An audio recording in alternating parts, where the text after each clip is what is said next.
ડીસા તાલુકાના માણેકપુરા ગામે ગેરકાયદેસર દબાણોને લઈને ગામજનોએ આજે તાલુકા વિકાસ અધિકારીને આવેદનપત્ર આપ્યું હતું અને ગામમાંથી તમામ દબાણો હટાવવા માટે રજૂઆત કરી હતી।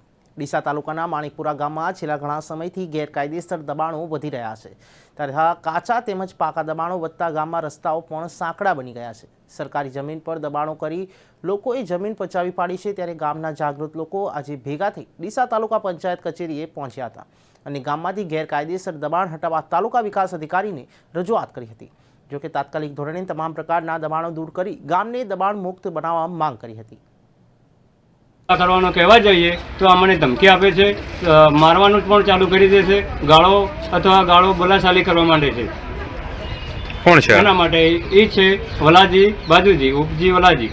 તમારી મુખ્ય માંગણી શું છે? હવે મારી મુખ્ય માંગણી એ છે કે તાત્કાલિક ગામ માણેકપુરાનું પંચાયતનું દબાણ હટાવવાની જરૂર છે આપણે, અને રસ્તાઓ પોળા થાય માણેકપુરા પંચાયતમાં। ઓકે, તમે આજે શું કર્યું એના માટે? અમે એના માટે ટીડીઆર સાહેબને મળી તેમને અરજી આપી છે, તેનું સહકાર આપી નિમંત્રણ અમને તાત્કાલિક દબાણ હટાવવાની રજૂઆત કરે। સાહેબ, મારી નમ્ર વિનંતી છે કે ગામના માણેકપુરાનો દબાણ પંચાયતને બહુ દબાણ કરેલ છે, એના કારણથી હું દરેકને નમ્ર વિનંતી કરું છું કે તાત્કાલિક દબાણ હટાવવાની મંજૂરી આપે અને દરેક ભાઈ બહેન સહકાર આપે, તેને હું વિનંતી કરું છું। ગામ માણેકપુરાના હું દેવચંદજી સુરસંગજી બોલું છું।